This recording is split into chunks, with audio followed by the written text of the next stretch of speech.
I just got back from a trip to PlayStation's North American headquarters where I had the chance to be one of the first people to play Gran Turismo 7 on the PSVR2, and I'm here to tell you all about it. The big news is that Gran Turismo 7 is fully compatible with PSVR2. That means that with the exception of split-screen racing, you can do everything in GT7 in VR, including all of the game's single-player career mode and online racing. The functionality arrives via a free online update ahead of the PSVR2's release on February 22nd. Of course, keep in mind that Gran Turismo 7 is only compatible with the PSVR2 and the PSVR2 is only compatible with the PS5, so you will need to have Sony's latest console if you want to take advantage of it. The PSVR2 is a massive leap from the original PSVR, and as someone who currently owns a Meta Quest 2, I would even go so far as to say that PSVR2 sets a new benchmark among mainstream virtual reality headsets. First off, the PSVR2 is significantly more comfortable than the Quest 2, which seems to press all of its weight directly onto your face, around your eyes. The PSVR2, on the other hand, distributes its weight around the top of your head and holds the actual display out in front of your eyes. The only thing that touches your face is a soft silicone accordion material that blocks out the light. Once I put it on, it was easy to forget I was actually wearing it. Setup is quick as there are no external cameras or sensors to install, and I like that you can adjust the spacing of the lenses by turning a small dial on the corner of the headset.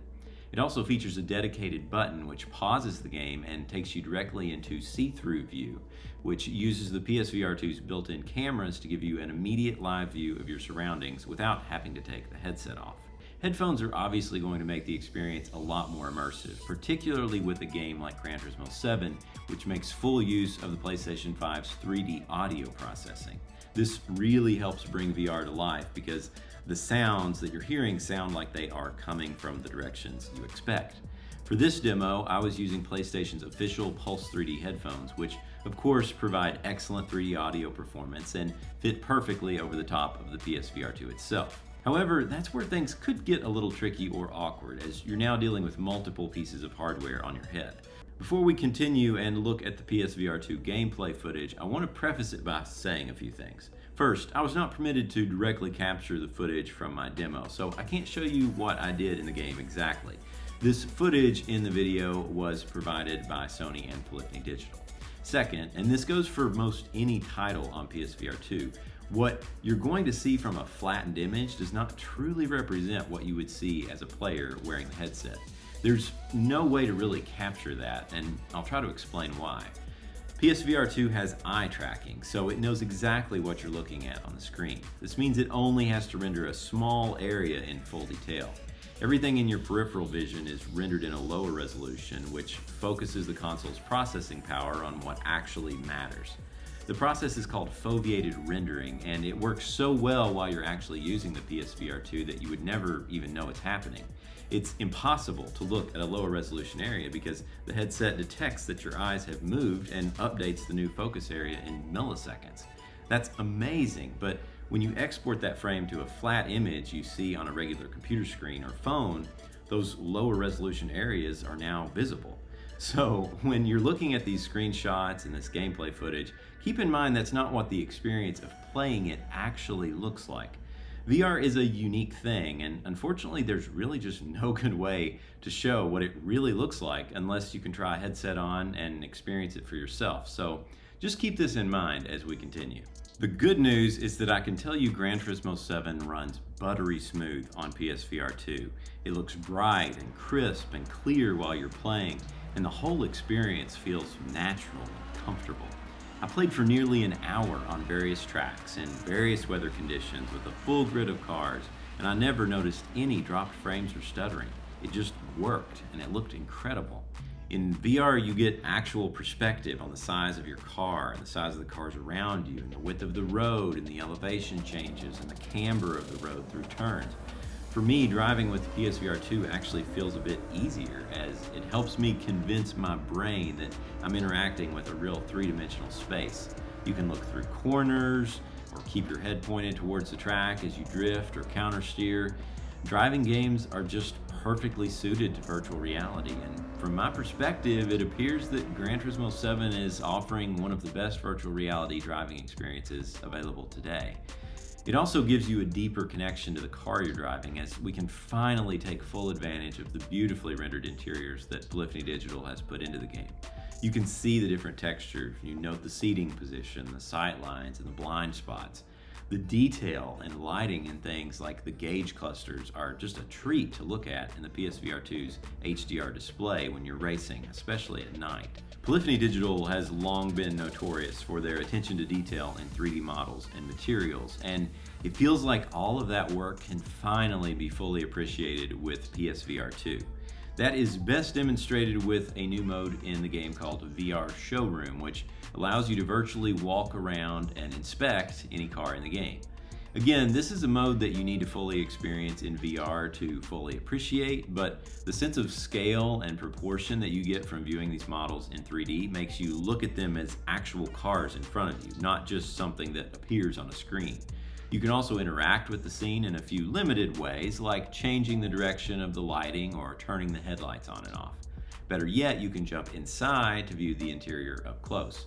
For an automotive enthusiast, this is quite an experience and really lets you feel what it's like to sit inside any of Gran Turismo 7's cars.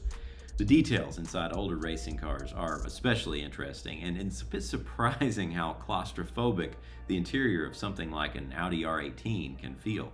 For my demo, I had the opportunity to use both a Thrustmaster TGT wheel and the PlayStation 5's DualSense controller. While the steering wheel obviously provides the best experience, I was surprised to find how well the controller actually worked with the game in VR. I had plenty of fun racing with the controller, and it felt just as natural to use while wearing the PSVR2 as it would with a regular TV.